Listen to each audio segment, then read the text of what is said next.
Hello and welcome back to my channel.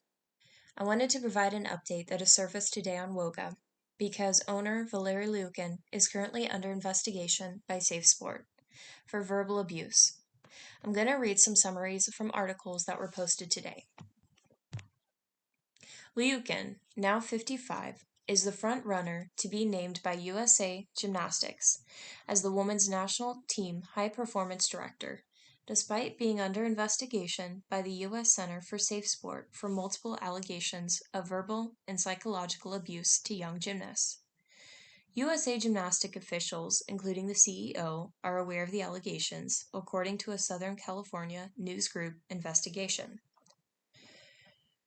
Multiple gymnasts said they were routinely berated, belittled, and screamed at by Liukin, that he forced them to compete and train on broken bones or when they were ill.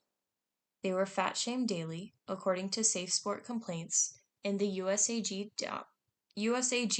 gymnastic documents in multiple interviews by SCNG. Being called fat, worthless, weak, stupid, idiot, and etc. was a normal occurrence. Former U.S. national team gymnast Mackenzie Wofford wrote in a complaint to the U.S. Center for SafeSport. Going into the gym, I was terrified. While there were multiple incidents that were traumatizing for me. Wofford also said that Liukin forced her to continue practicing at a 2011 U.S. national team training camp, despite the young gymnast having a fever and diarrhea.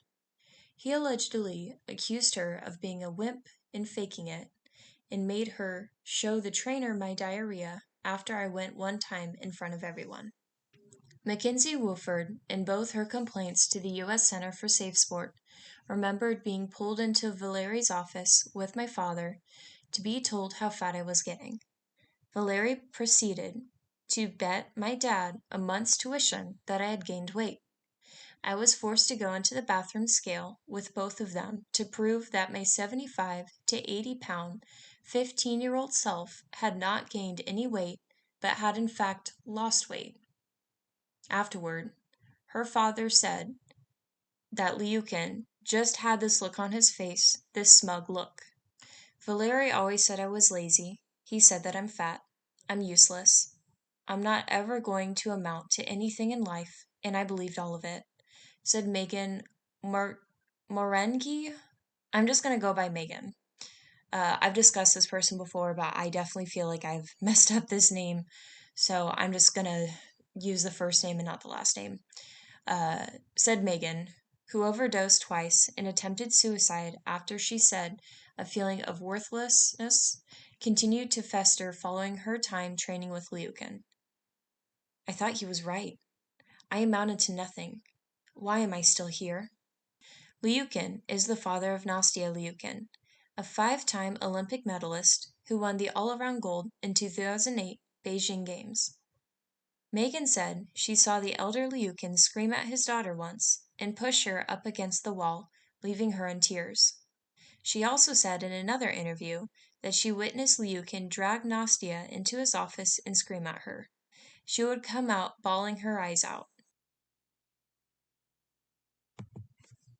So, this is breaking news and a lot to discuss. The first thing, of course, is that SafeSport is handling it, and typically they only focus on sexual abuse cases. The last time I remember them investigating something that wasn't sexual abuse was 2 years ago with Haney. The second thing, of course, is time periods. With cancel culture and the media, many people are suffering from saying or acting in ways that are no longer acceptable in today's society. And though many of these things that have been said or acted on should not have ever been allowed, some of these people have changed with culture in a positive light over the years. In my previous research, his verbal abuse went as far back as the late 1990s, Vanessa Adler's time before the Olympics, and as recent as the mid-2010s. So this is abuse lasting over 2 decades, and it is recent. I also read in my last video of Valeri's claims of changing his former coaching methods in a reaction to Adler's accusations back in 2017, almost 5 years ago. So, this leads me to question, is Valeri still verbally abusive? What claims do we have within the last 5 years that show he is still being abusive? I haven't found any recent accusations beyond Ohashi's time period. Has Valeri learned his lesson? Should he face punishment? And if so, what kind of punishment? And more importantly, why is he just now being investigated? Is he being scapegoated by USAG? I will keep you all updated as this continues.